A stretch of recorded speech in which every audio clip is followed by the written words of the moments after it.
With the conclusion of the 9th stop of the 2017 World Surf League Championship Tour, we see yet another dramatic shift in the rankings. Gabriel Medina proved once again that he is a threat at any stop on tour, leaping all the way to 3rd in the rankings with his win in France. Jean Florence returns to Portugal, where he won his maiden world title in 2016, once again wearing the yellow Jeep Leaders jersey. Florence has a chance to clinch back-to-back world titles here in Portugal, a feat which hasn't been done since Kelly Slater in 2010 and 2011. Close on his heels is the burly South African Jordy Smith, who will not want to see a repeat of last year's disappointment. On the flip side, with a strong forecast on tap, this event and possibly more are John's to lose. It's the second to last event in the 2017 season. Tensions are high, and every heat win will mean the difference between achieving a goal, a dream, or losing it all. At the MEO Rip Curl Pro.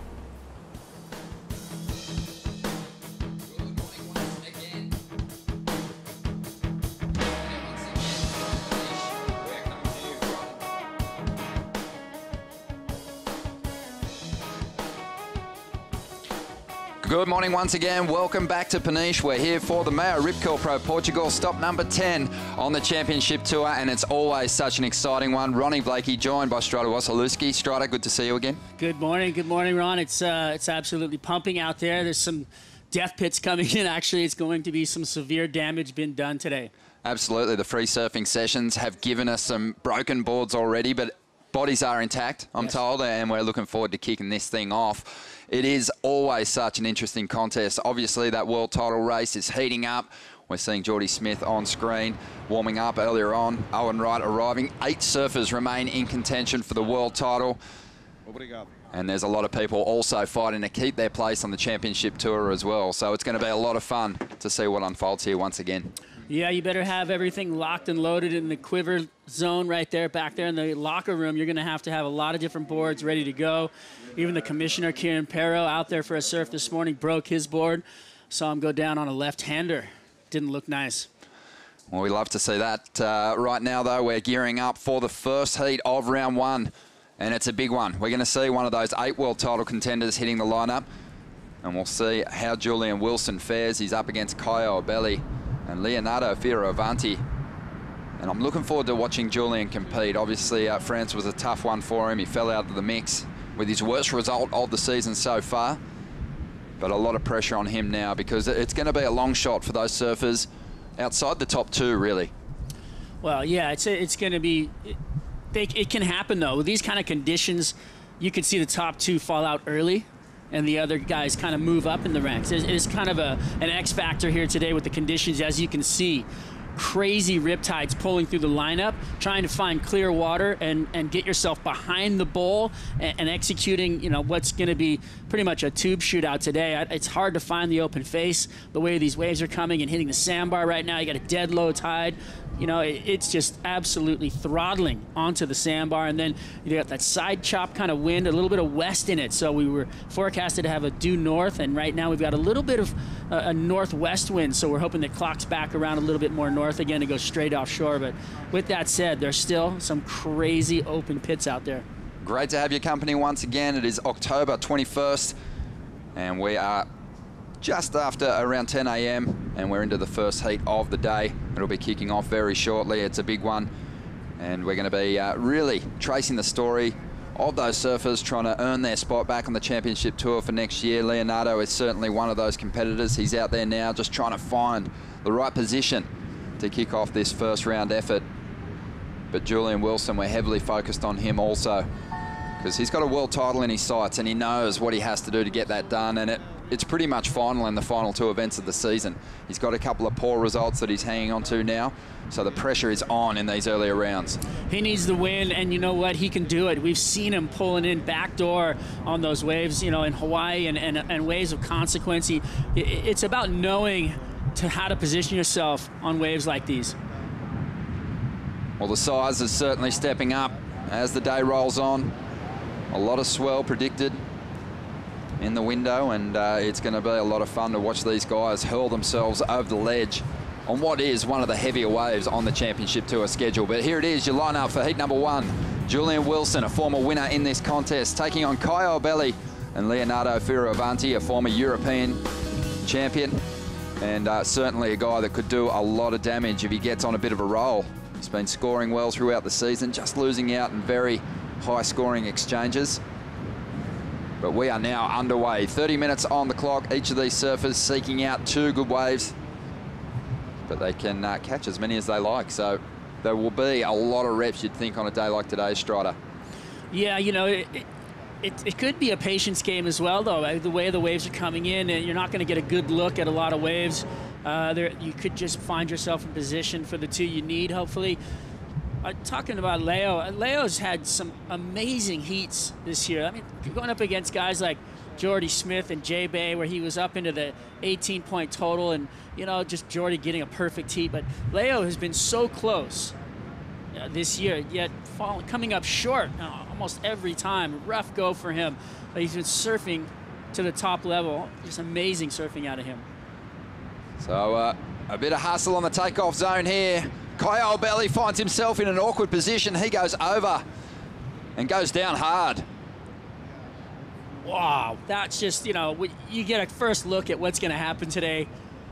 Wow, if that's any kind of foresight into what the rest of the day is going to look like, Ron, I kind of can't wait. The train wreck's going to happen for sure. But you know what that was, too? That was haste makes waste, so to speak.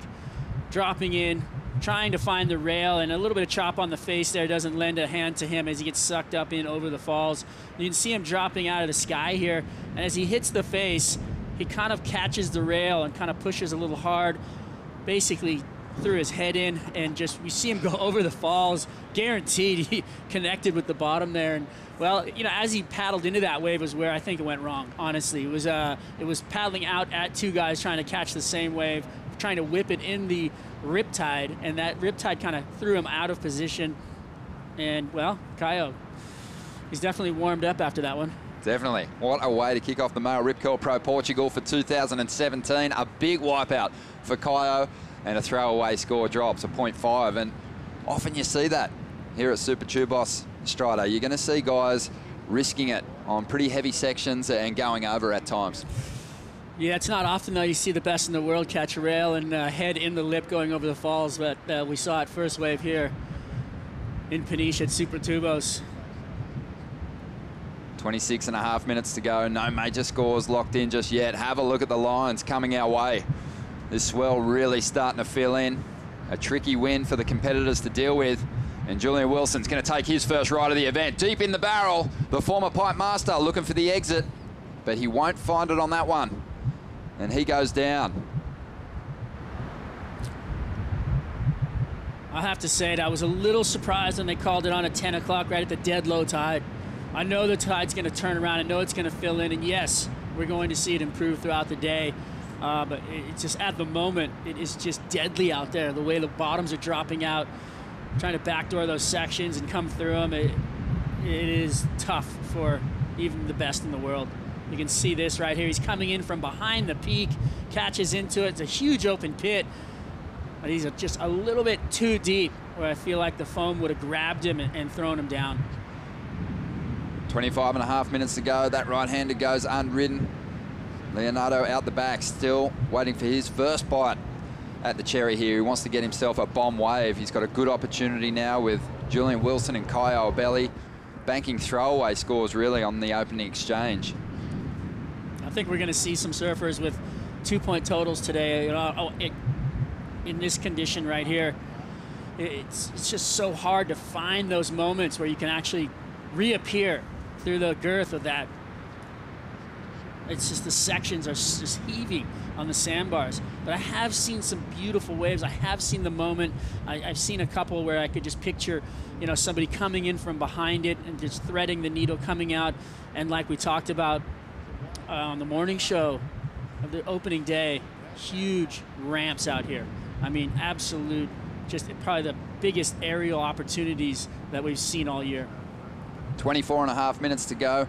Strider, you said you were surprised that they made the call to get heats going. Let's see what the commissioner was thinking. Kieran Perro with Rosie Hodge. Good morning, Rosie. Good morning. Well, the size of the surf has increased considerably. Kieran, you were out there. Tell us about your experience out at Super 2 Boss. Mine wasn't a great one this morning. I surfed down the beach. It's really straight. When that first swell arrives, first part of the swell anyway, with the longer interval, we could see that this morning. The waves were really straight. The lines were, quite affected by that. With the lower tide, it wasn't helping, and there was a slack wind. So the good news is in the past hour, we saw that offshore wind really fill in, and that's helping things really a lot out there. It's improved the conditions, helping it to wedge up a lot. And the swell, like you said, it's increased significantly in the last hour. So some really good opportunities, a lot of chunky waves out there too. What are we expecting to get done today? So we're going to finish round 1, and we'll go 5 heats into round 2, and that'll be as much as we can do today with the light, but it should improve through the day, and tomorrow's looking fantastic as well. Yeah, what can we look forward to with the rest of the forecast? So this swell will peak tonight, through the afternoon into tonight, and still hold really well tomorrow.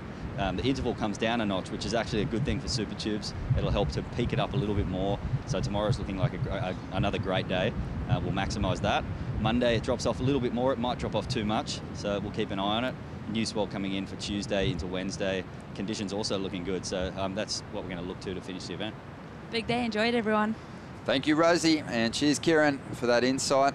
Looking to wrap this thing up pretty early on in the event window. A promising forecast out there in the lineup at the moment. Julian Wilson with just a very narrow lead at this stage. A couple of throwaway scores on the board for Julian and Kai O'Belly. Priority sits with the man on screen, Leonardo Fioravanti, who sits in 32nd position on the Championship Tour ranks and also in the same spot on the QS. So the 19-year-old from Italy has some work to do on both tours, and he's got a good-looking wall standing up here. Casual on the entry, sets up the pit, and somehow goes down. Body surfs his way into the closeout section, but there was an opportunity there, Strider, to maybe get himself a very solid start here. Wow, yeah, that was unfortunate for him. He could have doggy-doored out of that. Unfortunately, he went into the Mark Cunningham and was body surfing through the end of that too. But it looked like what happened is, as the wave folded over him, there was a little bit of chop, a little bit of lip that he just clipped him on the foot. And well, we know that there's so much water moving out here. We'll take a look. Beautiful entry in, finds a line, drives off the bottom, and then right there, it looks like he just got a little ahead of himself, actually. Unfortunately for him, the exit did not look that great. Right there, his foot kind of slipped up forward. I think he was just getting a little hasty, kind of looking up after the swing. Back to live action, Kai O'Belly up at the moment, looking for his first decent number. Leonardo getting a little bit of credit for the setup and some time behind the curtain there, a 2.17, but his front foot slipping off as he went to find the exit. Kai didn't get too much out of that ride. So Julian Wilson now out the back with priority. Julian's been really solid in these first round heats right through the season. From the 9 events, he's had 7 round 1 wins. Kai O'Belly from 8 contests. He missed one due to injury, has had just 1 first round win, and Leonardo hasn't had a first round victory in 2017. We know this is a non-elimination heat, so there'll be a second chance for second and third in round 2, but a huge advantage in shiftier conditions when you can get the win and jump the dreaded second round, which can obviously serve you a 25th. Not Oof. good. And for these guys in the title contention as well, that's just the death of their run, right? I mean, we've seen these guys falling out of their run as they go through the year, and unfortunately, it can happen so easily with its unpredictable conditions out here. But they're definitely sitting in. I mean, right now, Julian, as a favorite in this heat, I would say. Definitely. Yeah, you bring up a good point. It can be the death of a run. I think we saw that for Julian in France. He was in a position with a couple of poor results. If he could get on a roll through the last 3 events of the season to really have a shot at the world title with a 25th. At stop number 9, he now comes into this one with a mathematical chance, but he is really relying on the surfers above him on the ratings to fall out of the mix, to have some shocker results in the final couple of events to give himself any shot at it. So, event wins, I think, has got to be at the forefront of Julian's mind and really getting on a roll for next season. Obviously, if things pan out well, it'll be great, but... Kind of just goes to show you how hard it is to win yourself a world title. You know, somebody like Julian Wilson, he's on paper, you know, you'd think he'd have a world title. You know, Jordy Smith, all these guys are so unbelievably good. I mean, look at Leo, is just last year getting call-ins and having just a stellar year, taking guys down left and right. Live action here, Kyle Belly, deep behind the curtain, can't find an exit. And then you get on tour on the main stage, all the lights, there's a little bit more pressure, you know, you've got to perform. You don't want to start leaning back on your QS results. You know, you've kind of just put it in your head that that's not something you want. Here's a replay of Kyle trying to find a mid-size wave maybe to open up for him, but that thing ran off on him. Going down. You know, as the tide fills in, though, we'll start to see those mid-size waves start to get better first, and the bigger ones will be a little slower to get better, I think, because the water, less water on those bigger waves just makes it even harder for them to form up. A little bit more water on these inside waves. We'll start to see probably the medium-sized waves getting some higher scores, and as the day progresses, then the bigger sets. I mean, you heard Kieran Perro talk about how the day is just going to get bigger and bigger and bigger. Kyo taking some chances on some insiders, does well here to get himself under the lip, but again, unable to find the exit. So it's Leonardo out in front at this stage of the game in a low-scoring first heat here at the MEO Rip Curl Pro. Julian's just hanging on to that priority, being a little more patient now. It looks like that wind's starting to groom the texture of the water a little bit. Things are smoothing out, and well, just in time maybe with some big sets rolling through out the back. Look at those stacks to the horizon. I mean, it's every surfer's dream, show up at the beach and to see that, and you know you're in for some action. Just wonder what it's going to look like as this day turns around and as it progresses through, and that wind, you know, everywhere else, kind of a north wind, a traditional northwest wind, I'd say would be onshore most places, but here at Super Tubos, the way that the beach curves out and faces more south and the wind blows from the northwest, it gives it that offshore texture and opens up these beautiful waves coming in. Well, 17 minutes to go here and still no major scores locked in for our surfers enjoying Heat 1 of round 1. We're going to take a quick break and the action will continue right after this with Matt Wilkinson hitting the lineup shortly.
Day 2 of the event window and competition is underway. We are in Portugal, but the Italian flag flying high at the moment. There's been a lot of support for the European surfers during this leg. And the MEO Rip Curl Pro here in Portugal is going to be no different. Leonardo Fioravanti out in the water and leading this heat at the moment. But Julian Wilson up and deep in the barrel and almost found an exit there, pushing through that curtain. Just couldn't stay on his feet. Just over 15 minutes to go. Ronnie Blakey with Strata Wasilewski sending a shout out to our good mate and commentary brother, Peter Mell, who's back home taking care of business, enjoying some big swell over there at Mavericks. Strata's going to step into the booth for this contest and break down the approach from the world's best and help me keep a very close eye on those world title contenders as we move through this round, because it's nervous times for those guys trying to chase down the front runner, John Florence. Yeah, this is just pressure time. This is where we're going to see everybody jump in the pressure cooker and see who pops out, who hangs on. Unfortunately, at this very moment right now, somebody like Julian Wilson is up against the conditions. You've got a solid swell moving in. You've got a leftover swell.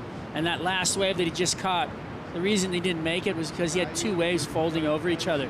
And it kind of created a space where he could have come out at the end, and there was that other wave kind of filling into it. And you saw it kind of crumble over it, and that's where he hit that wall coming out. He almost still made it, though. It was a good effort. It does seem like one of those days where you're going to be less focused on your rivals out there in the lineup, and as you said, taking on Mother Nature, trying to find that corner that's going to allow you an exit, maybe an opportunity to squeak in one turn. But at this stage of the game, it's a very low-scoring heat. Julian Wilson has just taken the lead. There is an advantage in that. As he has a look at a big, frothy monster out the back, but it's Leonardo who's going to use his priority for this one. So the first decent turn of this heat being thrown down by Leo. It should be the best score. It was pretty smart. Get on the face and do a turn. You know, that wave, obviously, as you looked at it, didn't have that big barrel opportunity, but there's definitely a score on it. And as he finds something, he's going to put himself into the lead with that wave and, give himself the opportunity to feel comfortable. It's just getting in a flow out here as well. As he drops in here, you can see that white water. Julian having to give way as Leo had priority. Nice little snap there. More of a setup snap, so nothing too huge. But I like the fact that he's keeping it moving and keeping the flow, because just trying to get in a rhythm with a new swell like this is, especially on a wave like this, it's just so hard to do. 2.03 for the Italian, and he moves into the lead. Julian Wilson not chasing a lot to get himself in front, just a 2.37. Kai Albelli still in at 2.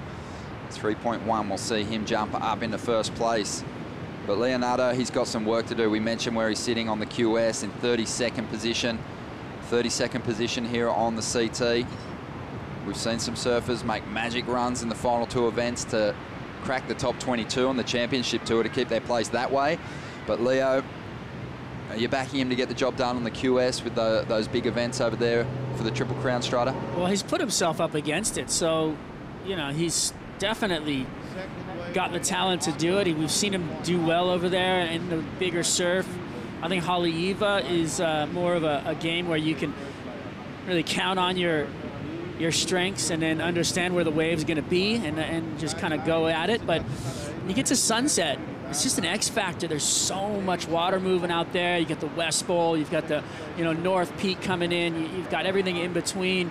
You see guys go out there on 7/8s and 7/0s, and then there's a guy on a 6/6 just sitting on the inside bowl, falling out of the sky, getting tubed, and he'll make a couple, and he'll find himself through a heat where you thought you had the game planned down. So it's going to be an interesting end of the year for all these guys struggling to make the cut. Leo going to work on some of these smaller waves, looking for some opportunity. This one doesn't present much, so he's out of there. He's hanging on to the lead at the moment, but by a very narrow margin. Yeah, it's interesting. The other factor that you got to keep in mind over there during the Triple Crown is the four-man heats. Oof. And that just throws another big spanner in the works for those guys desperate for big results. The way the QS is shaping up at the moment, we've got a couple of guys who've been on fire at the top end who've pretty much shored up their place.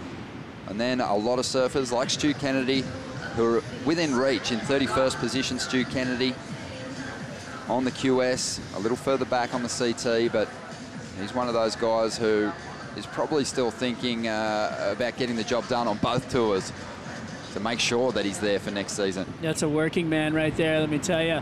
He's going to be putting in some extra time. And the thing about the QS, though, that I do enjoy is that there is the priority in the heats, and you can still kind of wedge yourself in there and stick it out and play with that. There's not as much hassling as there used to be, and I think that has given it a fair chance for the competitors within the WQS on the four-man heats. Here in the first round, though, it's non-elimination, so no one falls out of the mix here. But there is a massive reward if you can get a first-round win, and that's a jump directly to round 3. For a lot of surfers in the draw, that's going to really improve their end-of-year total on the Jeep leaderboard, because plenty of people counting 25ths at the moment. They want to get rid of those. 11 events. You count your top 9 results. So a couple of throwaways up the sleeve. 9.5 minutes remaining here. Leonardo still out in front. You think about all these guys down here on the bottom end, and it's just, it's crazy to me. You see how well they surf everywhere around the world. You know, we see these guys in the water.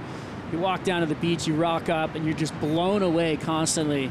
And it's just the micro mistakes that they make within a heat, within that 30 minutes, that finds themselves down on the back end. It's mind-boggling to me. A guy like Josh Kerr, who you see him on a free surf and you think, oh, that guy's going to win the contest. And then something boggles and something bobbles and catch a rail, whatever it is. It's just unbelievable to see these guys that far down that are that good. Exactly, yeah, just a small tactical error can serve you a 25th quite easily. But just on 8.5 minutes to go, you can see that swell just continues to line up and roll in here at Peniche. We're just waiting for the conditions to improve with the incoming tide a little bit. But we had to get competition underway. We want to get through some of these earlier rounds, so we're surfing finals in the optimum conditions. I love that Gabriel Medina has quietly made himself into third on the year there. It's just amazing. Live action, Leonardo up once again. Tries to plant that float on the end section, still there for a moment. But I don't think you could say that he was in control of that final move. Just under 8 minutes to go here as he head backs out with the lead.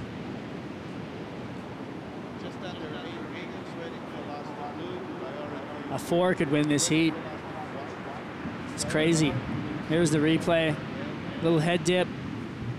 Shower comes up into the lip, just drops out. That thing bottoms out so heavily. You can see him hanging on, though. He did well to stay on the board, but they won't give him a completion on the score. 7.5 minutes to go. Julian Wilson having a look at one now. Drives around this first section. Goes to set up a big floating re-entry. He sticks it with just over 7 minutes to go. He didn't need a lot to get out in front, just a 2.37. Making some comparisons to what Leo did earlier on. Do you think it's going to be the number? Woof. It's so tough. I guess we'd have to wait for Leo's wave to drop in and make a comparison between the two. Yeah. You can see how bowled out these waves are on the replay. Oof. It's a tough go out there, no matter what, how you look at it. It's going to be a rough go, and even the patented bottom turn of Julian Wilson having to be adjusted because of the conditions right there, and having to two-stage that to find it. Leo's wave doesn't really get any tube time there. It just flutters over him, and if he would have stuck this, he put himself in a better position, but right now they're going to be neck and neck going into this last exchange. Well, it's just a 1.57 for Leonardo, so it didn't go into his top 2. Julian Wilson, meanwhile, banking the best score of this heat so far, a 3.07 to jump up into the lead. And he won't be too displeased with that, a 3.07. It's a low-scoring ride, but it sets him up to close this heat out because he's got that advantage over the rest of the field with the highest scoring ride at the moment. If he can find a corner and log in something decent now, he'll be looking good for another round 1 win. One real turn out there is going to win this heat, or one of these, throttling barrels. There's a moment to be had. You just have to find yourself in that position. Those are large walls of water moving in right now, and if you could just get yourself underneath one, it'd be pretty impressive. One thing about Super Tubos is the swell can increase, and the waves won't start to break too much further than that shallow sandbar. So you can really just hang on the inside, try and keep yourself under that lip and launch yourself into one of these big numbers as well. Does get a crazy rolling effect if the swell gets too big too, though, out the back. I've seen some days here where you just get these giant peaks stacking up and almost letting you in early, which would be a pleasure. I love that second reef roll-in feel where you're just actually getting in and getting the time to set up. Look at this wave looking like a crazy double up coming in right now. And Leonardo swings. He's deep, sets it up, ducks under the lip. He's in there somewhere. A lot of white water to mow through. And he couldn't see the light at the end of the tunnel there. So 4.5 minutes to go. And Julian just appealing for an update from the onside announcer. He wants to know his position, wants that priority, and wants control going into the final 4.5 minutes here. But Leonardo, another lost opportunity there. Just unable to punch through that chandelier section. I actually like what's happened here, though, because Leonardo's put himself down the beach, away from Julian Wilson with priority. So you want to stay away from your opponent when you don't have priority and find yourself something wider. I think it'd be smart for him to stay a little wide and kind of keep his position down around the other side, where as Julian and Ibelli are up there sitting next to each other, and I think he's going to shadow him. But you can see him getting under the hook right there, but it just had a weird wobble in it from the wave before, where the white water was in the face. And with that, there's a backwash, kind of a reverb of a wave going up the face, which actually made the wave hiccup, slap down, kind of pinch him, and unfortunately taking him down. 3.5 minutes to go, and he remains in second spot, looking for a 2.74 to jump up into the lead. Caio Ibelli, he's seeking out a 3.8. A big shout out to the people of Portugal, celebrating 40 years of professional surfing here in 2017. Obviously, this event has been a fixture since 2009, and it's become one of our favourite places to visit each year. Strider, your second trip to Portugal this year. I love this place. I've been here early for Cascais and had a great trip. Now we're back here at Super Tubos in Peniche, and there's just a plethora of sandbars waiting to be torn to pieces, as we've seen. Well, just under 3 minutes to go here, and we'll get a chat quickly with Richie Porter, the head judge. Morning, Rich. How are you? Morning, lads. How you going? Very well. A difficult morning for you, mate, already, because these low-scoring heats, they're always so tough to adjudicate on, because you've got guys having very similar rides. Yeah, and it's, you know, they all sit where they are. You know, Leo obviously just didn't quite ride out of that turn well enough, and Julian sitting with the high score with the 3.07 for that turn. And it's really heavy, as we all know out here, to land these turns, and it'll sort itself out. There's some great moments, and the thing for the surfers this morning is to find your option B or option C. You know, do I stay where I am, or do I paddle down the beach to chase the other peak? Because there are some peaks right now, and it's pretty good, so it's going to get a lot better for sure. We know that. Awesome, mate. We've got some waves rolling in. Happy birthday, Rich. We'll be catching up with you throughout the day. We'll let you get back to work as we see Julian ducking under the lip there, and I'm unable to get a score out of that one. So sacrificing priority on that ride, Strider. And then Leo right behind him. He ducks into one. Can he get the exit?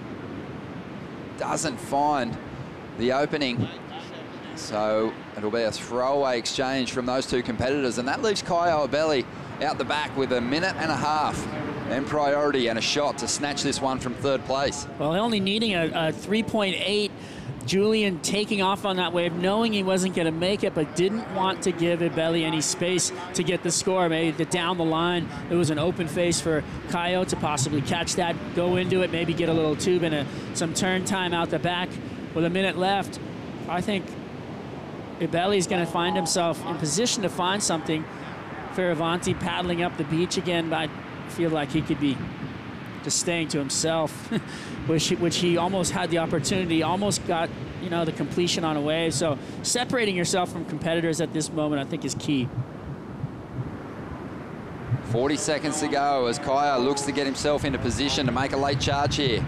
Julian having a look at an insider. Doesn't get into it, so he'll drop now to third priority, and he'll really just be probably biting his nails in the final stages here, hoping that one of his rivals doesn't snatch this one, because only low-scoring waves needed by Caio and Leonardo at this stage as we get to the 15-second mark. Caio's making a move here. Will he get to his feet in time? He's definitely going to take a chance on this one. Committed now. Looking for a 3.8 out of this ride. He's going to float and awkwardly lands. A lot of water moving underneath him there, and he can't quite stick it. So I don't think he's going to get the score he needs, Strider. That's a negative. He cannot be riding out over the lip like that and jumping off and falling and thinking you're going to get the score. Jules will hang on for the win. There was a split peak. Here's the replay on the left, finding a beautiful little wave there.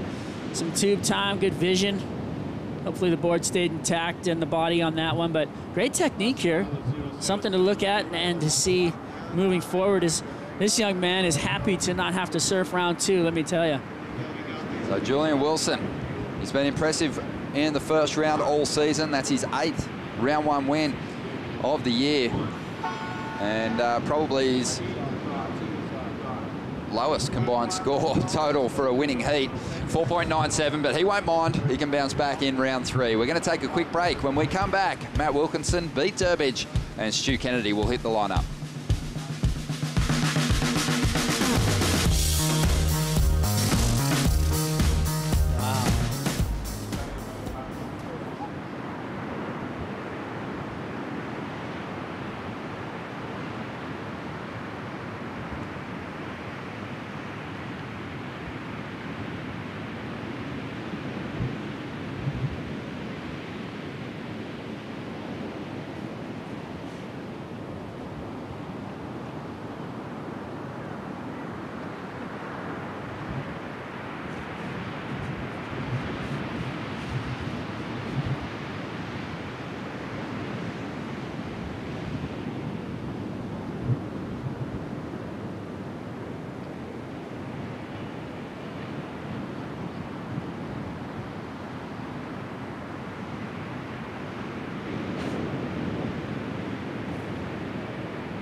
Do yourself a favour and get down to Peniche and check out this beautiful part of the world. Some amazing vision there, courtesy of DJI, giving you some great scope on this incredible coastline. Right now, though, we are gearing up for another big first round heat. Matt Wilkinson taking on Pete Durbidge and Stu Kennedy. Matt Wilkinson still has a mathematical shot at that world title coming into this contest, sitting in 5th position. We'll see how he fares. Tough conditions out there, a low-scoring first round heat to kick things off. Julian Wilson getting the win. Ronnie Blakey here with Strutter Wasilewski. Let's hope we see some high-scoring rides in this one. Yeah, Ronnie, I think the conditions will, continue to improve through the day, and we'll hopefully get the waves to open up a bit for these guys and find themselves something. With that last wave of Julian Wilson in the first heat gave me a little hope. That left looked like it had a good throttling cave, and it had almost an exit for him, and if it would have just been a little bit more water there, we'd start to see those waves open up, I think. 27-year-old Stu Kennedy from Lennox Head, Australia, with some serious work to do. Sitting down the back end of the ratings. He has started his climb up the QS ratings, though, and obviously is searching for a top 10 finish there. But it's been a tough year for Stu Kennedy. Only once did he get past the 3rd round, and he's had a lot of round 2 exits, so he wants to avoid that. Matt Wilkinson, his world title hopes took a bit of a shot with another early round loss up there in France. Surfing very well, though. Yep, he's one of those athletes that is surfing to his potential in his heats, and I love it.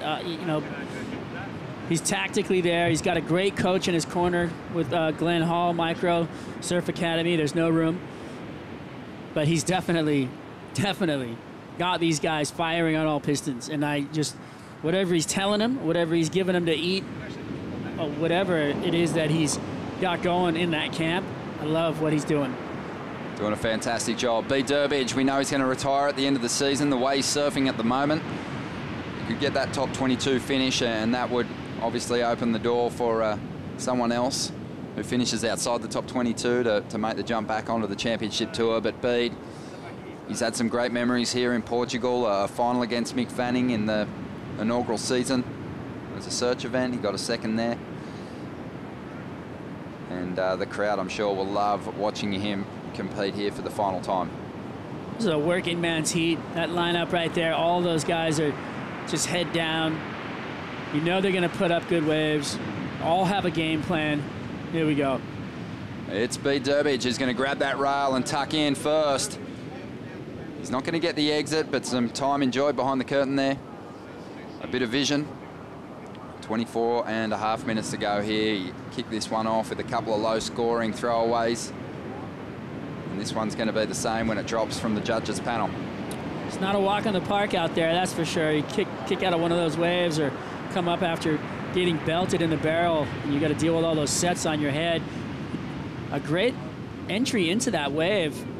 Unfortunately, it didn't cooperate, didn't open up on the end there, but a beautiful lip line flowing over him as he grabbed the rail, put his hand out for the gauge, leaning forward on that front foot, setting that rail, and almost was looking at the doggy door and then realizing he was going to get his head taken off. A lot of times they say you're safer inside the barrel than you are trying to just get outside of it at the end there if you know you're going to get belted.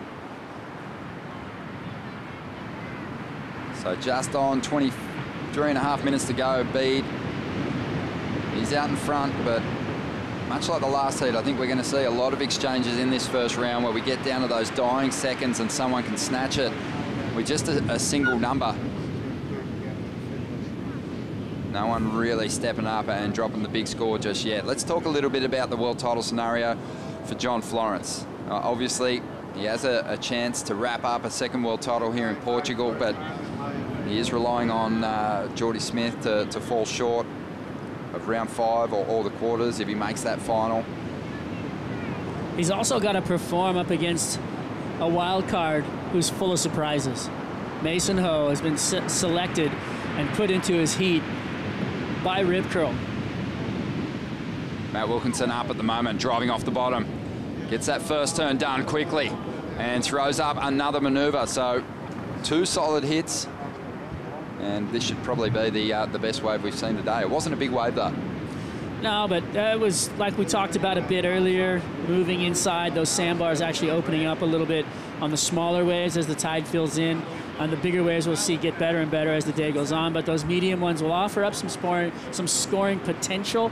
And like I said, working man's heat. These guys have game plans. They watch that first heat. For sure. Guys like Matt Wilkinson need to go after the win here. We're going to see the replay of his first wave.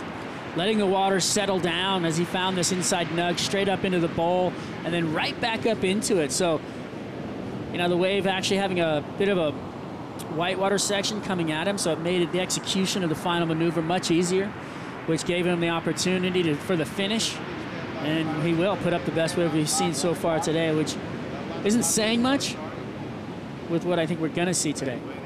Stu Kennedy, let's see what he can do. Loading up, drawing off the bottom into that first section. Explodes out of the lip. And he gets a nice little 2-turn combo happening as well. So a better exchange already in the second heat of round 1. These guys starting to find some open face to work with. A simple game plan. You got to get that open face and do some work. Woo, look at Bede. B. Durbidge. Eyes off a nice looking little barrel. He'll find the exit, gets spat out, and finishes with a float on the inside. Conditions on the improve already by the looks of things. I feel like those medium ones, they look like they've got the potential just to go crazy. That wave there, I don't think it's going to go huge on the score line, but it wasn't very deep in the tube. But the wave had the shape of perfection. Stewie's wave got himself a little pump down the line, corners off, slams it straight up into the lip, and then finishes with a nice little tap right there. Not full throttle on the 2 turns, but Bede, the wave was just absolutely the winner here. And if he could have been a little bit deeper, he would have come away with a really great score. From this angle, you can kind of see what the judges are seeing. You can kind of see his board and the foot the whole time there. With that, the score is not going to go excellent, but it'll definitely put up a good score. I guess, too, at this stage of the game, Strider, the goal is to find that exit and get the completion. You know, you want to get yourself deep in the barrel, maybe after you've established that lead, but we've seen a lot of unsuccessful attempts at tube rides already today, so Bede will just be happy to find one that actually has an exit. Yeah, and I think also positioning, you know, the waves are shifting so fast out here that he wasn't in the position that he wanted to be, but he saw the wave, he paddled to it, and he got himself under the hook as well as he could have. And you know, you watch these guys, and that's the hardest part about surfing a shifty beach break like this, is being in the right spot at the right time to backdoor those sections. We saw Jordy Smith last year backdooring a couple on that final day that were just amazing. And it's just that feeling of watching guys execute that barrel the way that they can do it from behind it. I think Bede did well, though. Put up a solid score for the day so far. 4.77, so a lot of room to move on the scale. The judges, they know what this place is capable of. They know what it can serve up. You can see even on Bede's wave as Matt Wilkinson tucks into this one. It's so round, this barrel, that it's pretty shallow out there.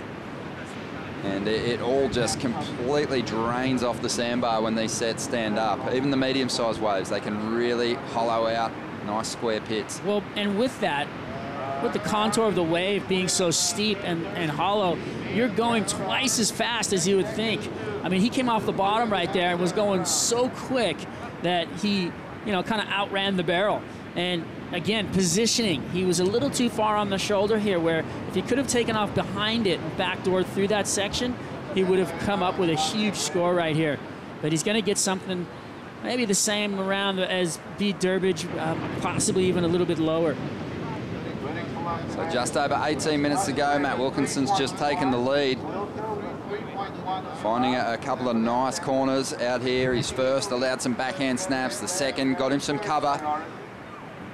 This wave really stands up quickly on the takeoff, so you've got to get that clean entry or be underneath the lip rather than try and scratch over the top. So I think we'll see the competitors starting to make those adjustments now. They've got some decent scores on the board. I think we'll see them stepping it up, throwing a little bit more risk at it. Which we can't wait for. This is what we came for, right? We've got the tickets, we're on the couch, popcorn, cold drink. That'd be nice, actually. Ready for some action and the show to begin, and it's just kind of turning on right now. You know, we heard what Kieran talked about on the call, and the wind kind of opening up the faces and giving it the opportunity. It's going to settle in. You know, there's a lot of things that have to happen, a lot of factors that have to kind of mesh together. So the wind and the tide and the swell have all got to become part of, you know, the show. And with that, you know, the tide, huge tides here right now. They're pulling heavily at 12 feet of tide. I mean, that's so much water moving around. And then you've got the wind coming in, which is forecasted to be, you know, north, but right now a little bit of a west touch in it. So there's just so many different things to play in. A brand new swell doubling up on itself. That old little swell kind of lingering underneath. And then every once in a while, we're just going to see the gems start to come through as the lines stack out the back. Matt Wilkinson out there at the moment with the lead. A little bit higher than the scores dropped in the first heat of the day. Wilco out there on a total of 7.77 at this stage. Bede Durbridge not too far behind. Stu Kennedy a little further back at this stage of the game. But there is plenty of time remaining here. 16 minutes. You know, the way Matt Wilkinson's been competing when he gets on a bit of a roll this year, sort of with that frantic pace, has maybe worked against him at some locations where he needs that patience, waiting for those better set waves, but could serve him pretty well here in Portugal. There's a building swell.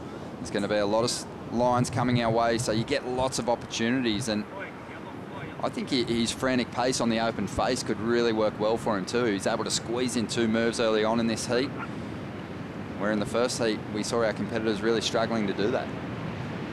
Yeah, he had a surefire snap, and I love the way Wilco is just putting in the work. He is so fired up right now. Mathematically still in it, which is pretty amazing. We've got 8 surfers still in this run. He's done so well to back up his amazing run through 2016. He finished in 5th place. He sits in the same spot at the moment. I know he'd love to go higher on the leaderboard, but we're talking about a guy who's struggled on the championship tour since he joined the ranks in 2010. This is his 8th year, and he's finally worked it out. And I think it's going to be inspiring for some of those guys at the back end of the CT ranks at this stage, who are young enough to really turn things around and start posting similar results and collecting wins as the Australian has. On the inside, Stu Kennedy finding a bit of a corner here, trying to drive around this section. He's going to get pinched though. 14.5 minutes to go. Wilco's still out in front.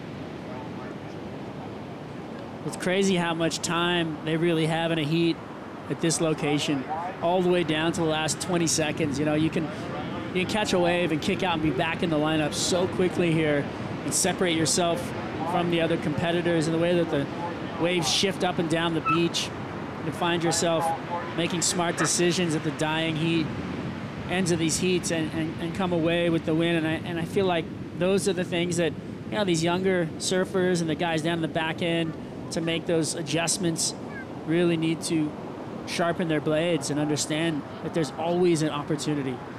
Absolutely. Even if you're wearing sets on the head, this wave will kind of hold you there in that impact zone. So once the set waves do roll through, you can punch through to that lineup and get yourself into position to sneak into a quick one. The time ticking by, 13 minutes, 40 seconds to go. Set standing up. Will this one provide an entry for one of these competitors to get themselves into a big pit? Priority with B. Durbidge. He's got a 4.77. That's the highest single ride of this heat so far. So let's see what he can drop on his next ride. See if he can get back in front. He only needs a 3 to take the lead here. Look at those walls out the back. It's just starting to pump.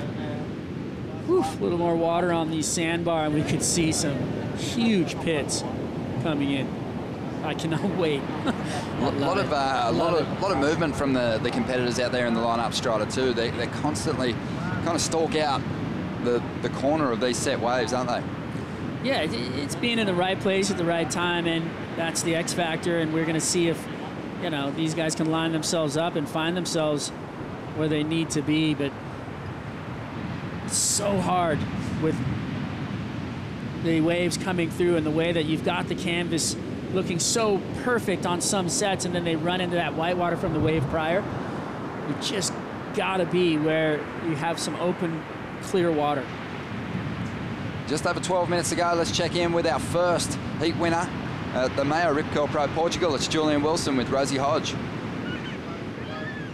Julian Wilson surviving round 1. Just give us a first-hand account of the conditions. Yeah, it was definitely survival out there.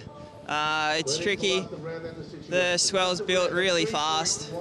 We've had a couple of calls today, and I was keen to go the call before the last one. It was like half the size, but a bit more manageable, and I knew this is how it was, the way the waves were trending today. So it was really tough out there. It's just about dead low tide.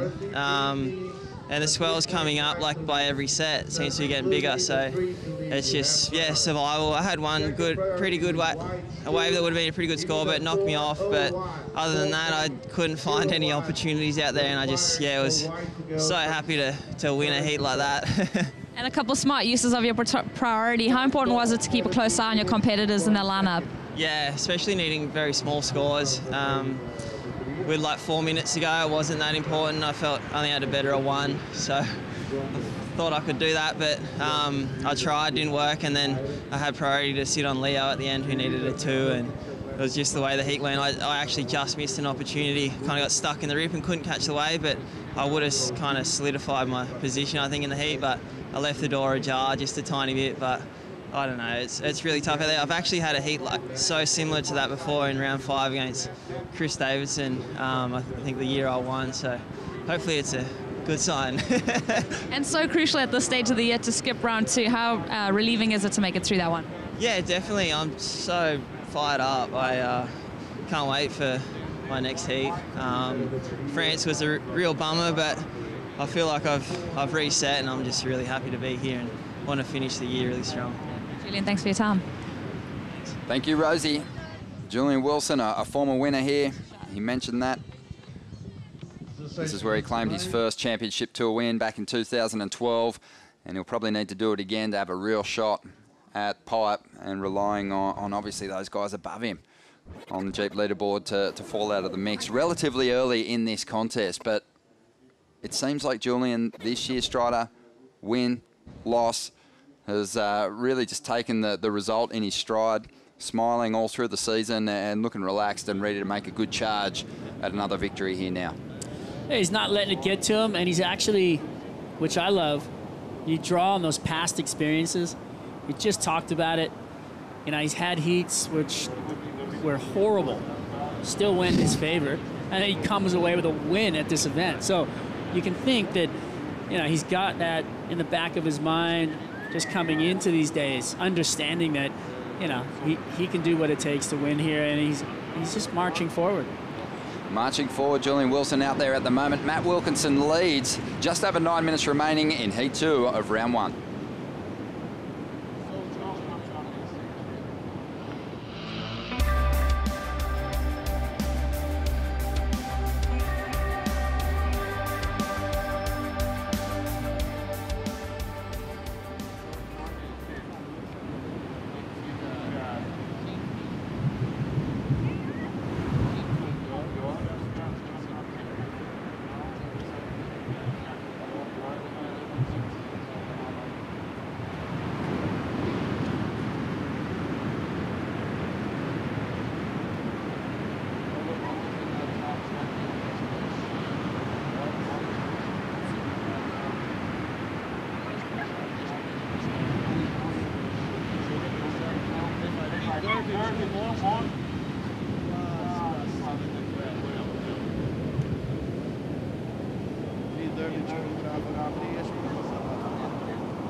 Welcome back to the show. This is the MEO Ripcord Pro Portugal Stop 10 on the Championship Tour, the second to last event on the schedule. The world title race intensifying. We've got one of the 8 contenders out there in the lineup right now, Matt Wilkinson, who is actually leading this heat with a 4.67 and a 3.1. He's not safe though. B. Durbidge only needs a 3 to get himself into the lead, and Stu Kennedy, he can chase down that number 1 position with a 4.01. Ronnie joined by Strider for this call, and so far it's been a tough day for our competitors, but it feels like, Strider, the conditions are starting to clean up out here. Yeah, most definitely. We got some favorable conditions happening at the moment, and it's definitely getting better. It's just such a tough call for the commissioner, knowing that these guys all have a mathematical chance in the first heat, in the second heat. I mean, these are just massive heats going down in conditions that are so hard to deal with. But if you're going to win the world title, you've got to be able to do it in any condition. You can say it's almost like a lottery out there, finding that corner. You can find yourself in the right position at the right time, but I think Richie Porter, the head judge, alluded to it pretty well. These guys are going to have a plan A, a plan B, a plan C, and maybe even a plan D, depending on how the start of their heat pans out. If you're not logging in those big numbers, you know, maybe you can scrap your way to a win with a couple of low-scoring waves that you know, are smaller than medium-sized. Just find that corner and bank a couple of decent turns, and you might see yourself just scratching through and jumping that second round. Stu Kennedy at the moment trying to get himself the lead. Up into that first section, falls out of the lip. This guy's been free surfing around the event so well. It seems like the pressure of a run of poor results has finally left him, and he's able to do some of his better surfing. Now he can go on the lookout for a big finish to the year. So hard to execute maneuvers on waves like these. You know, your equipment, your confidence, setting the rail, you're coming into frothy water and you've got to try and find a line through it, hope that you don't hit something on the way through it, and then actually coming away with a turn and a completion is, well, that's a success today. It's no easy task out there. And obvious current, look at that. These guys are paddling constantly, trying to find their way through. And look at Bede trying to get away from his opponent because Wilco having priority does not want to give him any space. There's the replay off the bottom, a little slam, jumps off that lip to find some free fall down to the bottom. Look at all that water at the bottom. That's what I was talking about, trying to get through all that. And in it, trying to slam it, and then that thing just sucked out and caved right underneath him, having a little like step in the face, jumping off, having to be agile and able to click off that for the completion. It's no easy task. You've got to be able to think fast, react, and adjust. Well, it worked out pretty well for Stu Kennedy. I think the judges liked the fact that he got that hit in and then kind of fell out of the lip. A 4.13 sees him into the lead. So getting the job done with just that single turn. Got to think back to the first wave of this exchange. Matt Wilkinson getting a 4.67 for 2 maneuvers. Why the difference, why so close in those scores when Wilco had 2 turns and Stu only had 1? I think number 1, they like the size of the wave. Number 2, I think they like the execution of maneuver and commitment to the maneuver. I think that Wilco definitely hit the lip twice. He did get 2 maneuvers in, but they weren't very consequential maneuvers. And they were kind of a soft landing on the end of the other one. You'll watch it here. So the first turn back up into it, nothing crazy. Second one, same, a little late to the party, but the wave let him through the maneuver. Whereas you saw Stu here, he comes off the bottom, hits it up into the bowl. He's moving fast to get a bigger wave, a more critical section, giving him a little bit of a nod on the score. Not over the top of Wilco's, but very close to posting up on the 2 turns. So we'll see that. Some credit for getting yourself on the bigger set waves and letting go of those turns in the critical part of the wave. Which Stu does so often. I mean, his opening heats in France, we saw him in the lip just belting it, throwing, huge turns, blowing the tail out. I think really pushing the technical side of surfing, and I would have almost like to see him get even more rewarded for that when he does push the tail a little bit. Here's Bede in the 4.77, finding a little tube time and a speed line float to finish out. That was just a positioning thing for Bede, because if he would have just been a little bit deeper, he would have had a much better score there.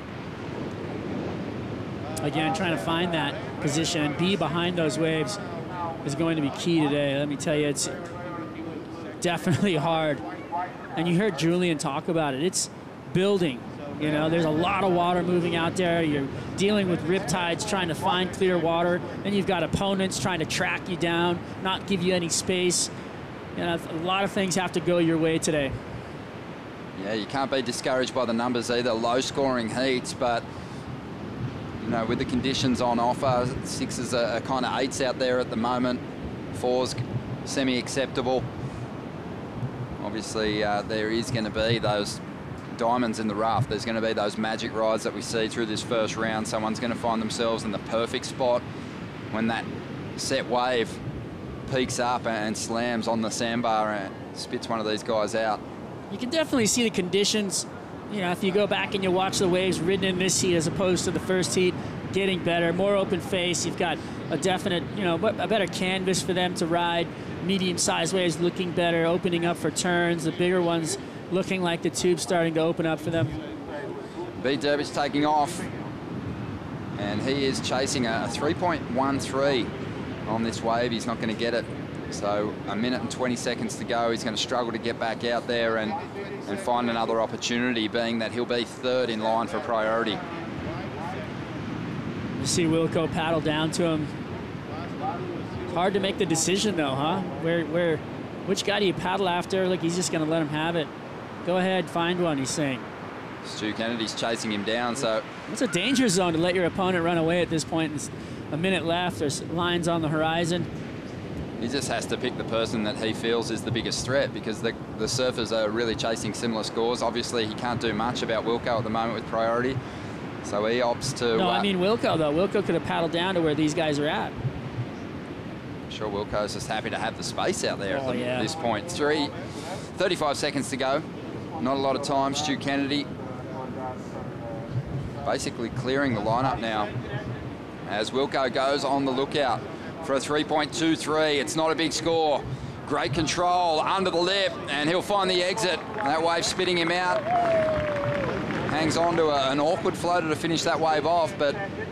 Had the feeling, didn't he? Had the feeling, and definitely got the best barrel of the heat, you'd think. Great work, Matt Wilkinson.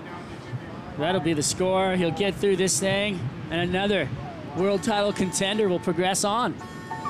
The first round seen some tough draws for the world title contenders, those red jerseys throughout the season, but so far, those form surfers coming to the party here on the second day of the event window, the first day of competition. Here's the replay. Did really well to slow himself down enough to disappear, and that thing just sucking in some air, spitting it out at the end. Beat got this one on the same wave, going right, trying to find some cover. Comes around the corner, hits a little lip line to come down, but I don't know if that's going to help out Beat enough. I think Matt Wilkinson getting the better of that exchange, and, well, best score of the heat probably. So the numbers starting to roll through. He only needs a 3.23 to make the jump up into first. The man sitting in 5th position with a long shot for a world title in 2017, and he gets the number he needs, a 5.17. Another first round win for Matt Wilkinson here. It's going to be interesting to watch all these first 8 heats and all the title contenders and what they're all going to do. The numbers getting higher here on the first day of competition at the MEO Rip Curl Pro. Up next, Owen Wright, Connor Coffin and Ethan Ewing hit the lineup. We'll bring in Joe Tapel and Martin Potter for the call.